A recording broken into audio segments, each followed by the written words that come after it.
Ang sinasabi lang nakapasok, galing siya sa labas, hindi po pwede mangyari yun. No, that's very impossible. Ang galing na intelligence namin and KOJC's being na-lock namin yan. No way out.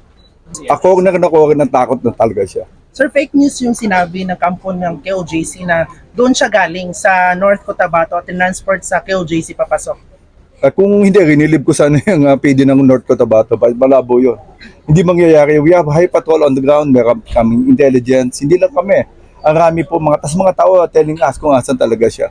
Alam mo, we are open for cases, then let it be para people will know na talagang gumawa po kami ng tama.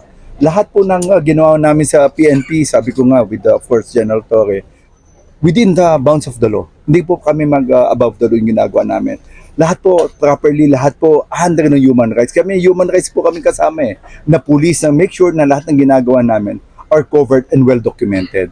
Every day po, we make a report, then we submit it to the RTC branch ng Pasig. Lahat po ng progress report namin regarding to sa implementation ng warrants of arrest. Huli naman talaga. Mahirap kasi kung susurrender ka, dapat sumurrender for the first day. Gusto mo naman pala sumurrender, pero kung na-corner ka, arestado ka na. Sino magpapa-implement o lahat kami takot? Lahat kami natatakot gumawa ng tama. Tama naman po yung ginagawa namin, then let be. Kung nagkamali kami, then file a case. So wala kayong nalabag, confident kayo na walang nalabag yung operation? Opo, wala po kami nalabag, and sabi ko nga, we kept the court informed of what we're doing.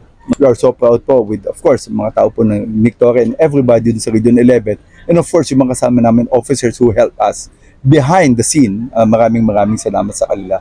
Talagang they really work. Sabi ko nga, lahat na nawala ng loob, pero sabi ko hindi, doon lang tayo sa tama. Walang mawawala sa atin.